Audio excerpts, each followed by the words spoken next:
Good morning and welcome to Let's Talk Autism. I'm Nancy Alspaugh-Jackson. And I'm Shannon Penrod. Good to see you, friend. It's fabulous to be here with you.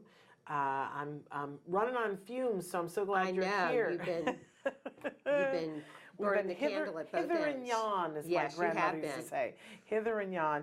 But Nancy, it was so much fun. We met all like the most precious kids, the most wonderful parents. Oh, good. And the most wonderful young people who are working with kids. Mm-hmm. It just really lifted me up to see all these people doing all this good. That's it was just wonderful. a really fabulous thing.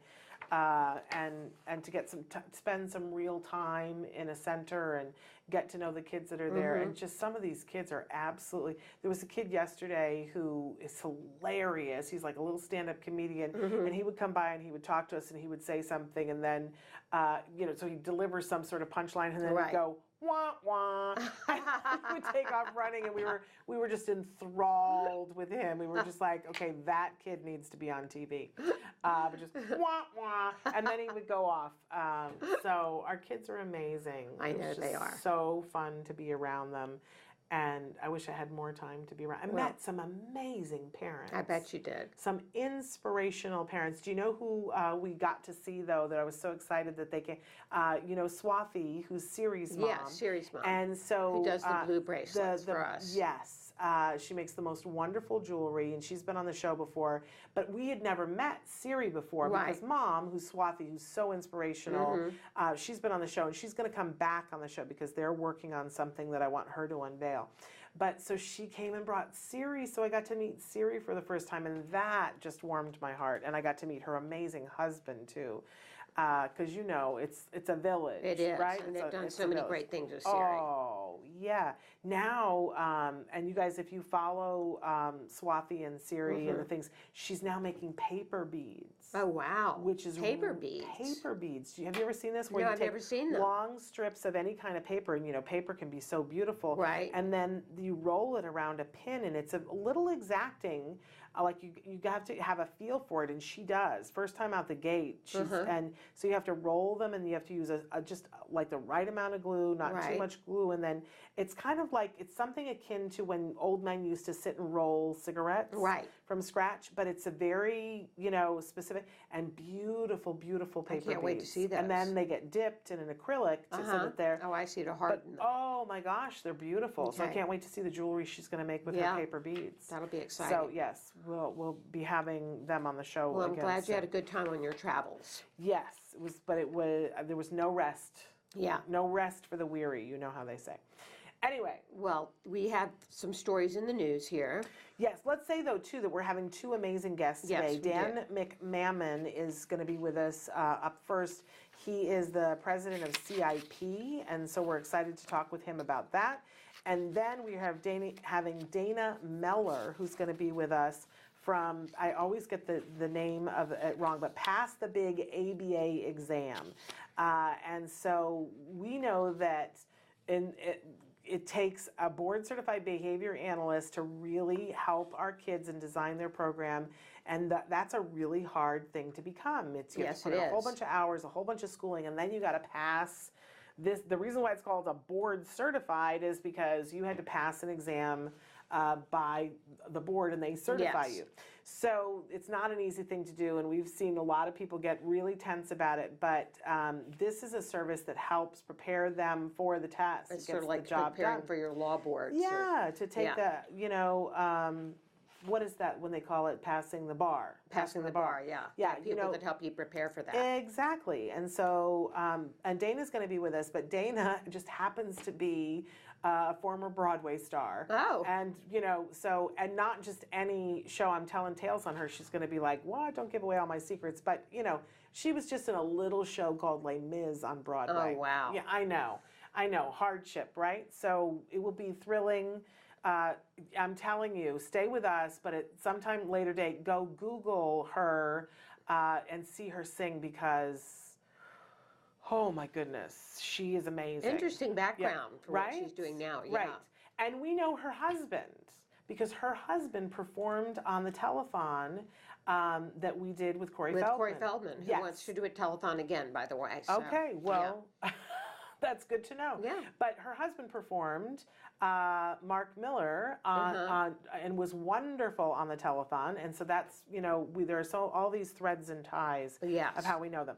But anyway, so she will be on the show, and that will be very exciting. Okay. But let's do in the news. In the news, the risk and severity of autism decreases for high-risk siblings of children with autism if mom takes prenatal vitamins during the first month of pregnancy. Yeah, This is a big finding. This is a study that's coming out of UC Davis.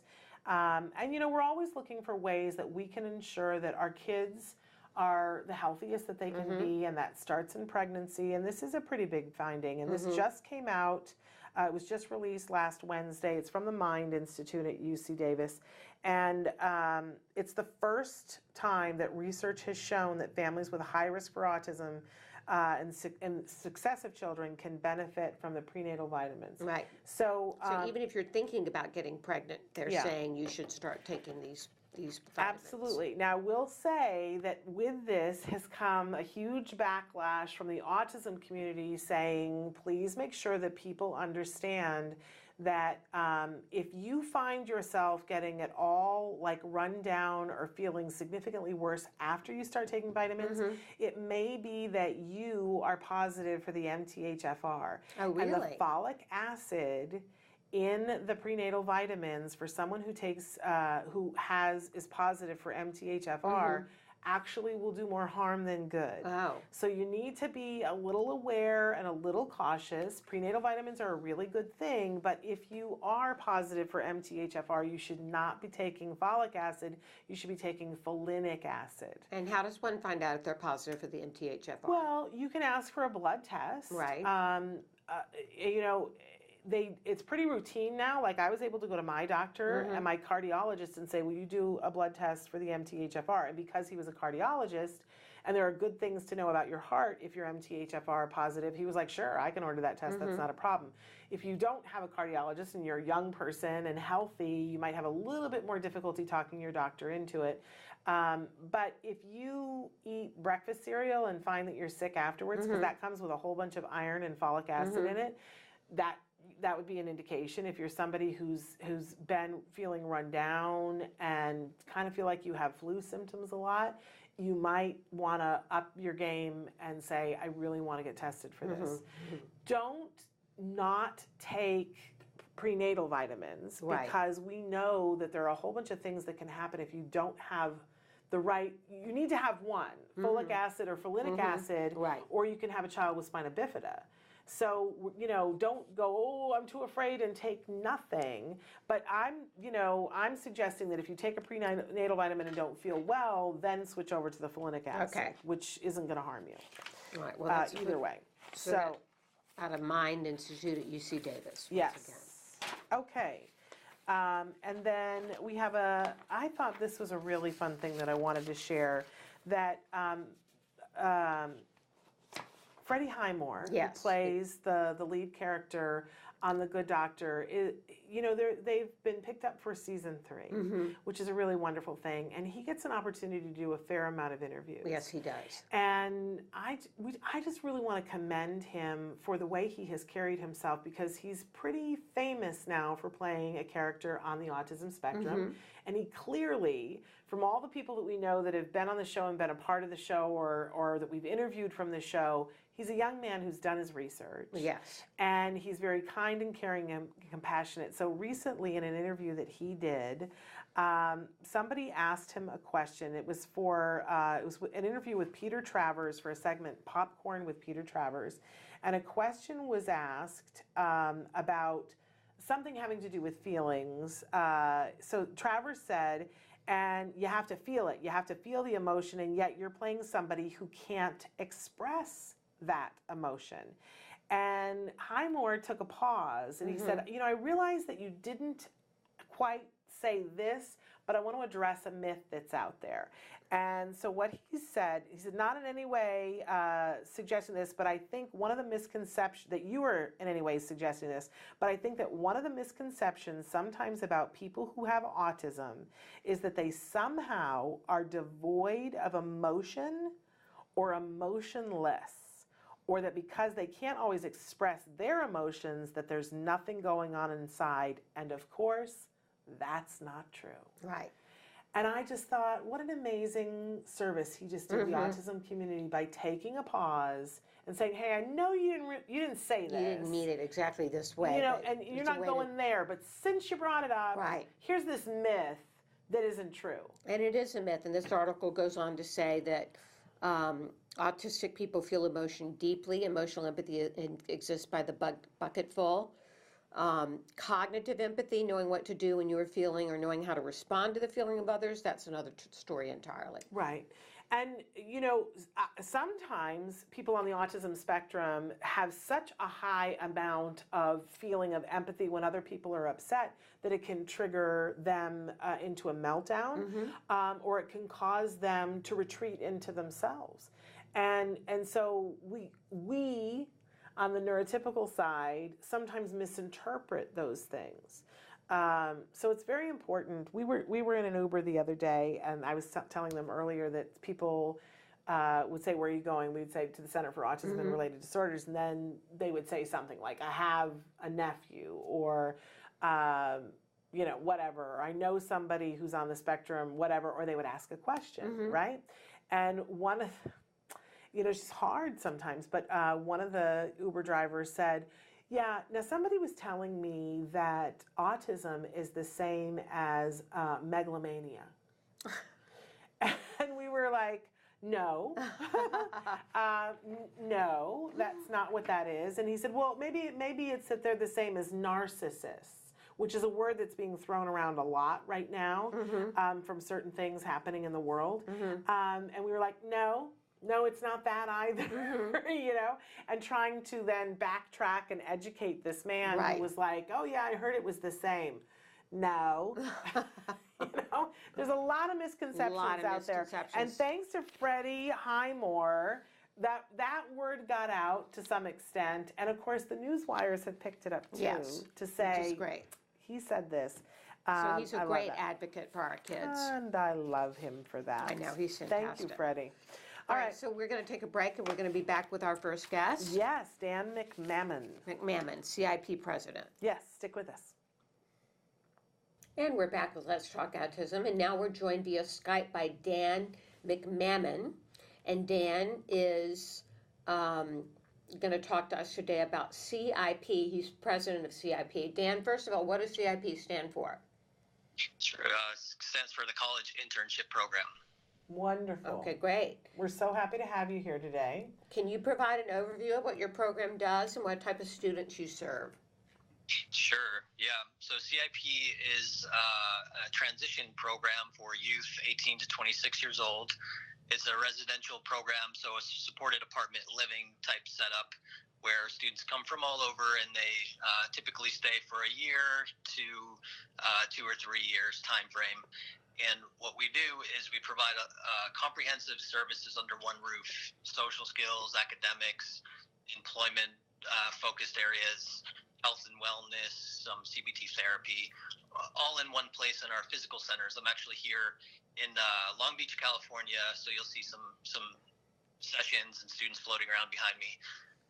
But we're supporting students primarily in independent living setting, in college academics, and in their employment pursuits through internships, volunteering, community service, things like that. Wonderful. So how did this all get started? When was it founded and by whom? So my father actually founded CIP 35 years ago. This year is our 35th anniversary. Congratulations. And he's a psychologist by trade. He, started running a group home in Las Vegas, of all places, and moved to Massachusetts, where we had started in 1984. So what's kind of interesting about his story is, over about 15-year span, he saw a bigger need and had built this really great program, and slowly sort of brought new locations to more places. So we're located in Massachusetts, Melbourne, Florida, near Orlando, then Bloomington, Indiana, and Berkeley and Long Beach, California. So we serve about 160 students nationally. We've about 135 staff members. And we're primarily working with, youth on the autism spectrum and with learning differences who are motivated and want to work on that next level from adolescence to adulthood. Okay. What does CIP do to support and help students become more independent? Sure. So I think when the student first comes into the program, what is unique about CIP in the model is that you're with a peer group who have similar interests and are all kind of moving towards similar goals, to work on themselves, help, facilitate successful academic experiences, and help, move through all these different levels from, dependence to independence to interdependence. So by providing all these services under one roof, what we're able to do is provide a really individualized and comprehensive program that helps students kind of meet where they are and move forward in a way that's going to be productive for them. And we work really closely with families in that process, all, in the scope of about 20 to 30 hours a week with each student, plus structured weekend activities and all sorts of other aspects. So we provide that structure, and we provide that coaching, that facilitation, and that student-driven process to help students, realize their goals and dreams in a bigger, better way. Wonderful. Well, let's talk a little bit about your curriculum. What types of curriculum do you have, and what do you find to be the most effective? Sure. So a lot of what we do is kind of facilitation. We're all facilitators in terms of working with students in real life settings. So some of the core aspects to CIP are, active learning, meaning doing things in real life and coaching and modeling. So that component of what we do is really big in many ways. The other aspects, we've developed a lot of our in-house curriculum. So all of our students are involved in individual and group modules in a variety of different areas, but we're working within domains of EF, life skills, academics. We use Peers, which is based on UCLA, the Peers Young Adult curriculum, which is really helpful. It talks about sexuality, social skills, and something new for this year coming up too is something we're pulling into CIP is the Facing Your Fears curriculum, which is kind of a group therapy focused on helping overcome anxiety, which we see is a bigger trend with youth in general right now that we're working with. Well, this sounds amazing. I just want to ask, is there a specific type of student that this is perfect for? Is there a certain level of ability to do certain things that would qualify you uniquely for this program? Yeah. So our students are formally diagnosed. We feel like that's important because, we're not a clinical setting in the sense of being able to diagnose people, and that would be something that comes pre-CIP. But sorry, can you rephrase the question again? For parents who are listening and they're thinking, is this a good fit for my child who's about to become 18? Are there certain prerequisites? Like, do they have to have a certain level of functionality in order to come? Yeah. So we typically will talk with families about is, cognitively and IQ wise, we want students to be capable of really taking the most out of this program. So because it's an educational program, first and foremost, we're really talking about like a full scale IQ of 80 and up is kind of our, wider benchmark. It's not that we wouldn't look more deeply because testing is always not the best reflection. But, beyond that, we're looking at the formal diagnosis piece of, an ASD or a learning difference diagnosis. We're looking at, academic achievement testing really being at least an 8th grade level. We can look lower in some cases depending on the students and families' goals, but we're helping students access college, access employment. So really, cognitively, we're looking at average students in most cases who are motivated enough to want to be here and really participate. I know motivation is a big topic. And then psychologically, behaviorally, students that have stability. we see more and more mental health issues that come up and more testing that alludes to past situations. So we look really carefully at those things. But if a student has been hospitalized for certain reasons, and it's looking like they need more therapeutic supports first and foremost, like I said, we're more educationally focused. So we're looking for a student who's stable and can live semi-independently and can really take the biggest advantage out of what we're providing and grow and change. And we provide the therapy aspect for the bumps that come along with having any kind of diagnosis and transitioning. So more mild anxiety, more mild depression, things like that. We understand that CIP offers summer programs. Can you tell us about those? Sure, yeah. The summer programs are great. So if you're a parent and you have a son or daughter in high school and you're trying to figure out the next steps, there's this, everyone talks about the big leap from high school to college. Things change a lot. So for parents, being able to have their son or daughter stay on a college campus, have a roommate, sometimes it's their first time staying away from home, other times not. But what they're really getting is a good taste of what CIP's, comprehensive curriculum offers. So we call it theme-based curriculum, where in the morning, staying on campus, you're going to have breakfast together. A lot of it's group-based. You're going to talk about maybe teamwork, for instance, just as an easy example, in a module together in the morning. Then toward the afternoon, you're going to do a lot of fun social recreational opportunities to practice those skills with some mentors. It's a self-confidence building program. You make a lot of good social connections, and you get to stay on a campus and sort of feel, what it's like in that next step of independence. The one big thing I like to tote hard with the summer programs is person-centered planning. So, in that stage, it's really critical to start to create a vision of where you're going to go in your life. So we coach each individual student, and say in 10 years, where do you want to live? Do you want to drive a car? Do you want to be in a relationship? Do you want to have a college degree? What kind of work? And we let them blue sky think through that process.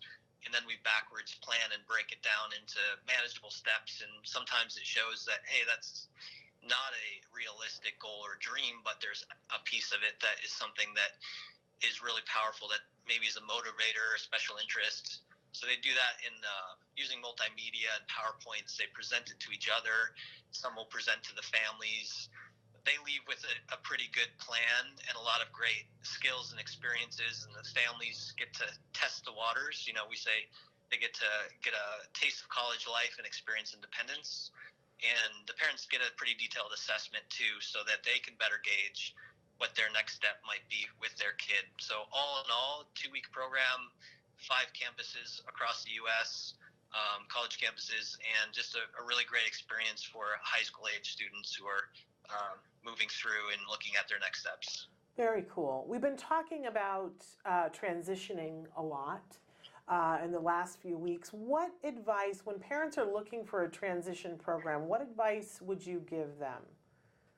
Yeah, it's a good question. I think because we've been around for so long, which is kind of an anomaly in many ways, and there's more and more services and supports. Parents are being really proactive, which is great, and many parents themselves are creating programs and new pathways toward, college, independent living, all these pieces, which is great. But I think it's really hard for parents, first of all, to know that transition programs exist, and to then kind of understand goodness of fit is very challenging. So what I tell the families, most basic advice is go and look for yourself, visit, see things in person. That's the most valuable general advice, because you'll feel if it's a good fit. You'll feel if your student is going to have peers. You'll feel if the staff are motivated, engaged. You can ask as much detailed questions as you want. So, everyone does have to visit, but the websites, it's hard to really research online what's what out there. So that's my biggest kernel of wisdom here. I appreciate that. So having said all that and represented yourself as an expert, if people are wanting to look more into this program, where would they go to get information? Yeah, just to our website, cipworldwide.org. We provide a ton of resources on our email newsletter list.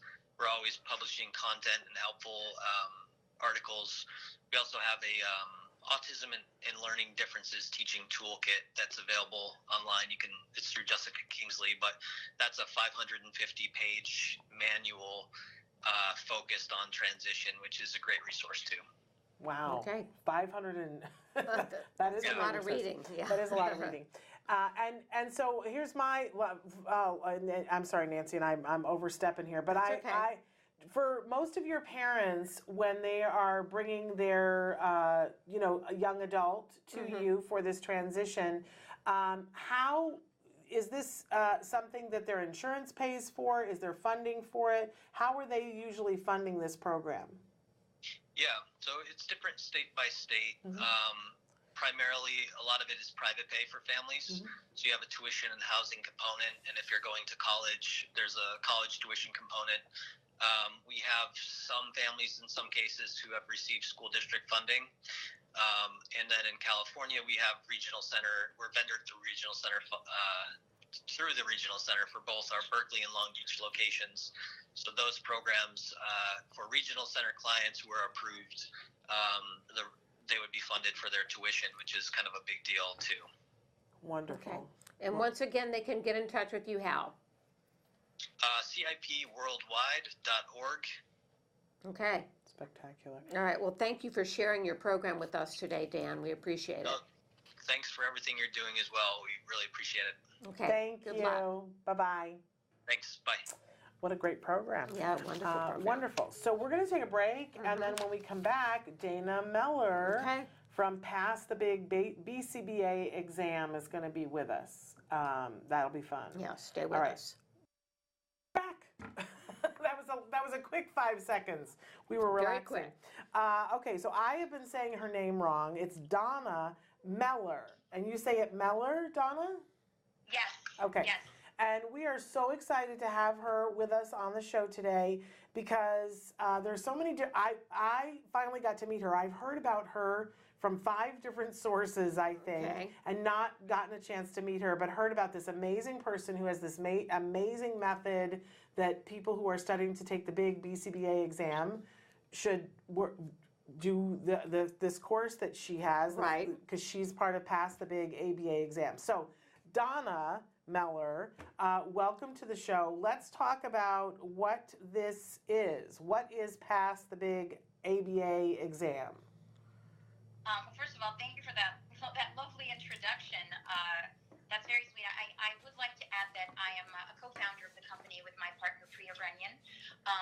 And we basically, about 7 years ago this May, were having lunch together and kind of talking about our friends who we consider to be really terrific clinicians who were having a really hard time passing the exam. And we were trying to sort of understand like what was not what was so difficult, because we knew firsthand how difficult it was, and we both had studied pretty hard for it. But you know what was going on, and Priya had an interesting experience because she was also a licensed marriage and family therapist. And so she had gone through different standardized exam experiences in addition to the board exam in applied behavior analysis. And we had obviously both taken other standardized tests. So we started talking about things that worked for us and the things that worked out there. And through this conversation, we learned that we both had very different studying styles and methods and different types of learning styles as well. Priya is incredibly intelligent, had been in the field for a long time. So when she took the exam, she was already coming from a psychological background, and that was her whole life. My life was a little different. As you know, Shannon, I was an actress. So for me, even though I had a master's degree and I had a bachelor's degree and I had a lot of academic life, I was still a little more right brain. Anyway, we sort of combined these differences and started to help out a couple of friends here and there. And from this experience, we were having lunch one day and said, let's just put together a prep course that sort of amalgamates all these different processes that are out there, sort of a multimodal idea where you're being lectured, you're taking weekly mock exams, you're having reviews, interactive reviews where someone, just as I'm speaking to you now, except this was all in person at the time even,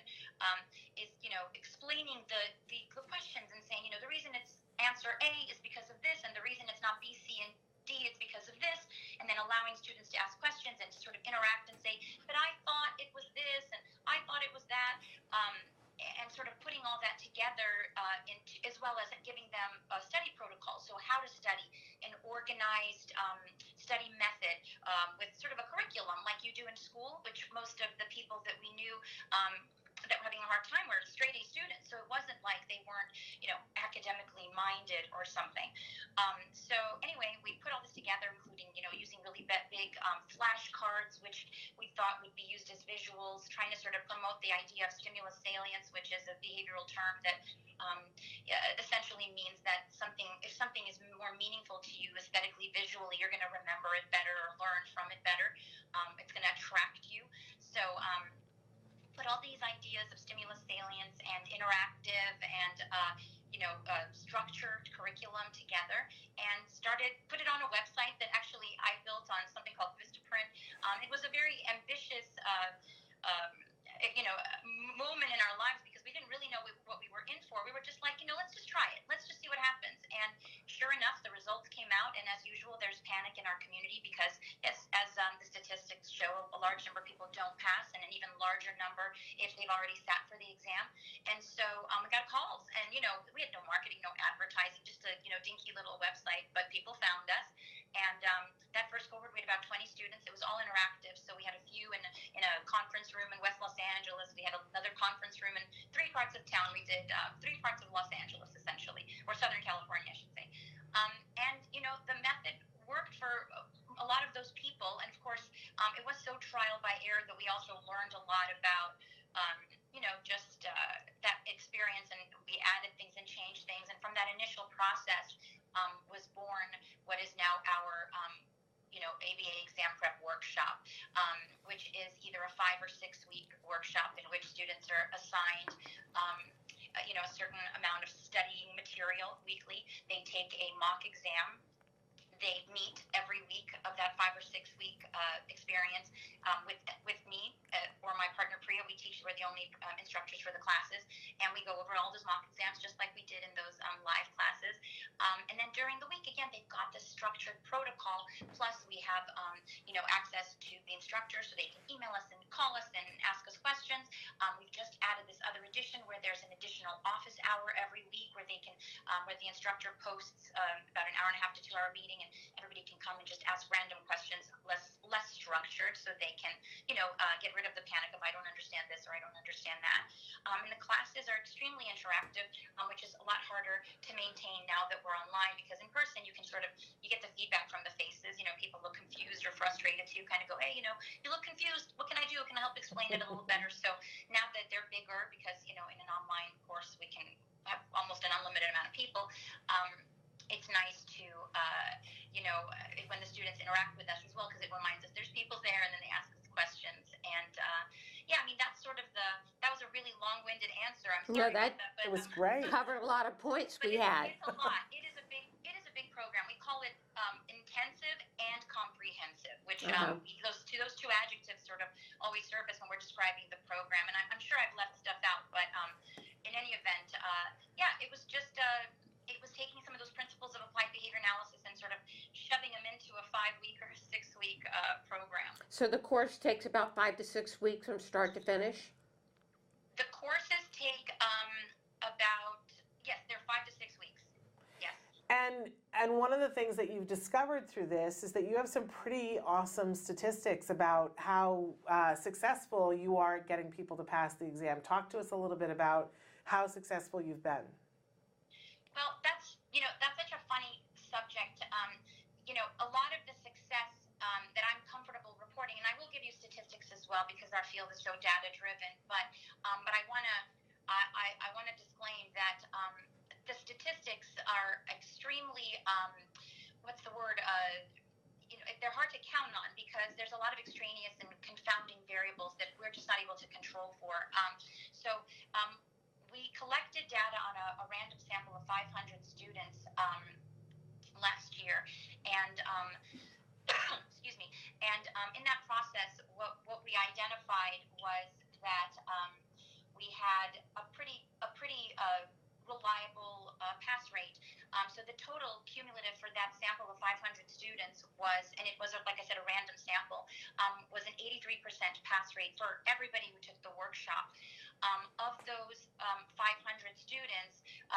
254 were first-time exam takers. And remember, I mentioned earlier, if you're taking the exam for the first time, statistically, you have a much higher chance of passing.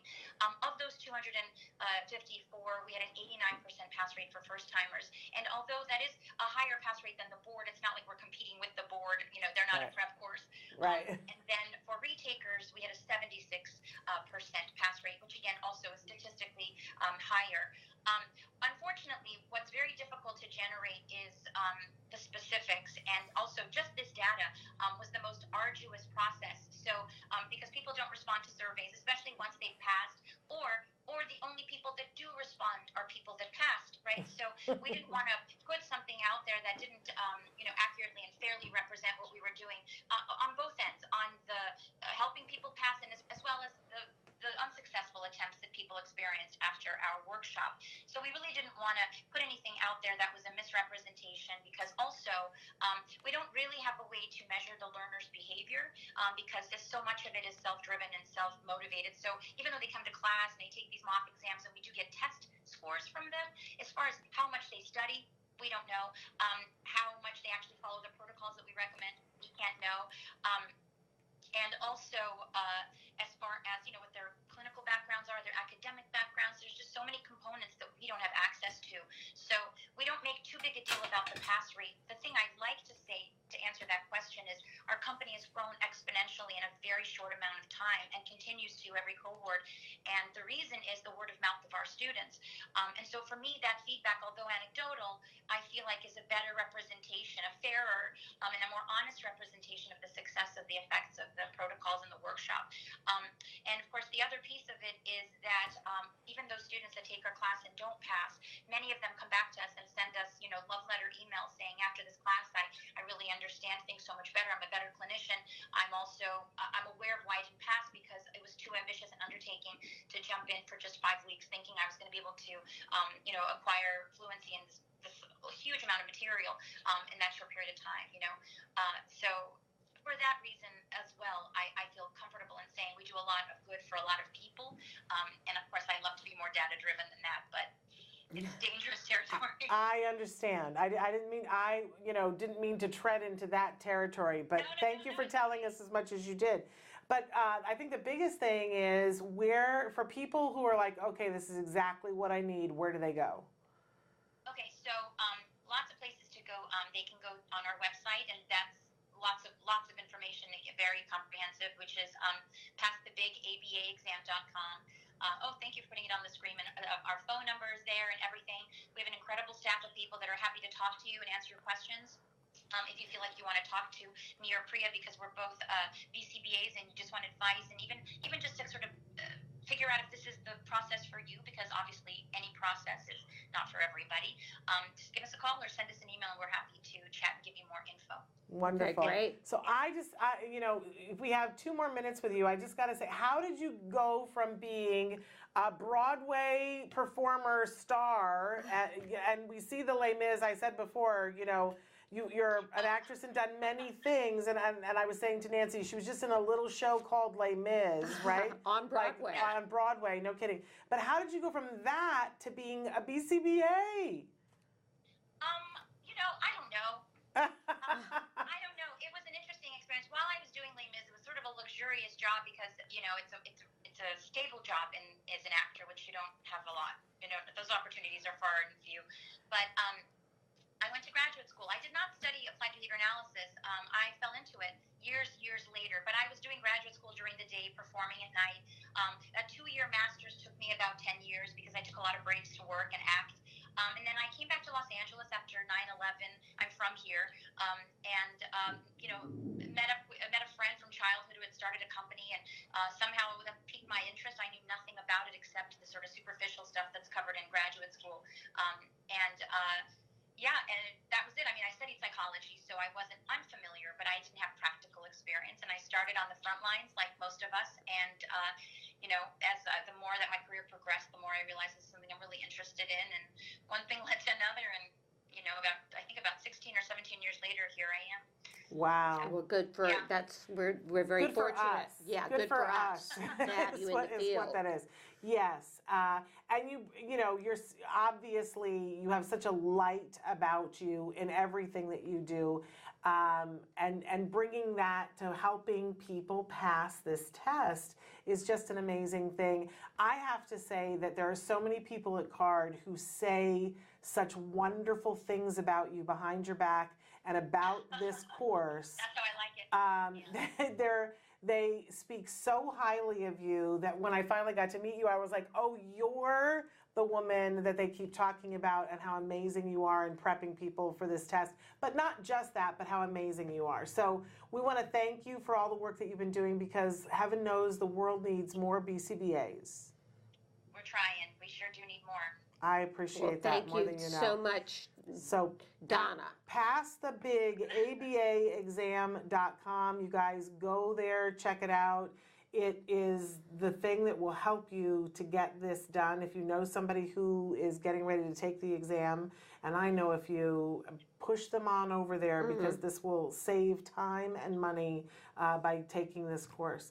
Thank you so much, Donna, for being with us. Thank you, so much Donna. for having me. I really appreciate it. All right, bye-bye. Bye-bye. Both of you. Thank you. Bye-bye.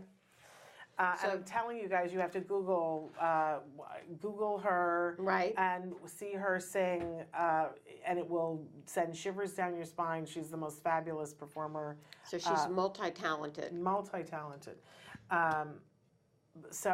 amazing. Okay. You can see she's just a, Yeah, you know, that right. kind of open Energy. energy Right. that, you know, and talking about teaching people in a way that gets their interest. I mean, hello. Yeah, She's amazing. she is. So pass the big Pass the big ABAexam.com. I heaven Pass the knows. big ABAexam.com. Okay, so check it out, you guys, because Okay. it's really, truly fabulous. All right.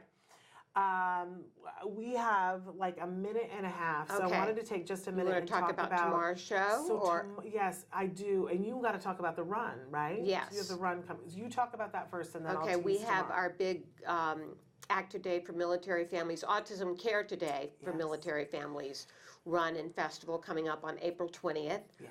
And we want everybody to go to our website at act-today.org and get Yes. involved with that. And keep in mind that it's in the most beautiful place on the face of the earth at Tecolote Tecolote Shores, San Diego. So beautiful. But if you can't be there, because we can't all be in all places at the same time, right? You still can run virtually. You can run virtually and you can support a team. Exactly. So you start a team and you have people make donations, and tell them what that money donated goes towards. It goes to military families with children with autism because they have some very special challenges that we Yes. decided to focus on. We know that the prevalence in military families for some reason Is higher. And we know that they face unique challenges because they have to move sometimes every 2 years. On average, every 2 years. That's the average for a And military imagine, family. you guys, you know, you get on the waiting list and you're just inching your way to the top of the list. You Right. start your services and then it's time to move again. No, it's just really Or difficult. imagine that mom or dad or both of them are deployed for a period of time, and the stress that is. We need to do right by our military do. families and our military families that have autism in their families. So this is a great way to do that. You can run virtually, and it's a fabulous thing to do. Have a little fundraiser, and you know, don't get caught up in the, well, I don't know if my friends will donate, right?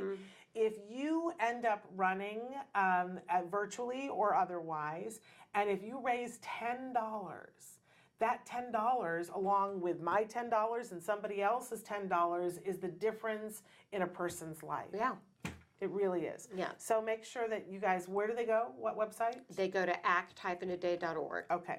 And get ready for that. But Yeah. if you can be there in person, it's a really It's fun fun. time. Now, tomorrow on the show, we've got a big show. We've got an autism expert who's going to be here to answer some of your questions. But we have some powerhouse guests. We have a mom and her daughter that are going to be on the show, and I'm going to let them talk more about themselves. But this is a mom and a 12-year-old daughter who is just doing amazing things. What are they doing? Well, she is a budding, I think, YouTube star. Okay. And she is leading a life that is a really cool thing that I think people are going to get really excited about. Okay. I want her to talk about herself, so I don't want to tease too much. Okay. But you're going to love meeting this young woman. And then I have a gentleman who's going to be on the show who's part of an organization called the SIG, which is a special interest group that's part of ABAI. So it's mainly practitioners that have a special interest group for autism, and they make recommendations to ABAI, which those are the BCBAs. We just talked about the Board Certified Behavior Analysts. And he's going to talk about some of the different things that they're doing, and I think you're going to find it really interesting. He is a very dynamic young man. Justin Levy, I believe is his last name. So all of that is going to be happening tomorrow, plus we'll do our mindfulness moment and maybe an autism in the classroom moment. So, all right. Sounds like a big show. it is a big show, and now we've gone over time, but it was Okay. worth it. So I'll see you tomorrow. Until then, give your kiddos a hug from me. And yourselves a hug from me. Bye-bye for now.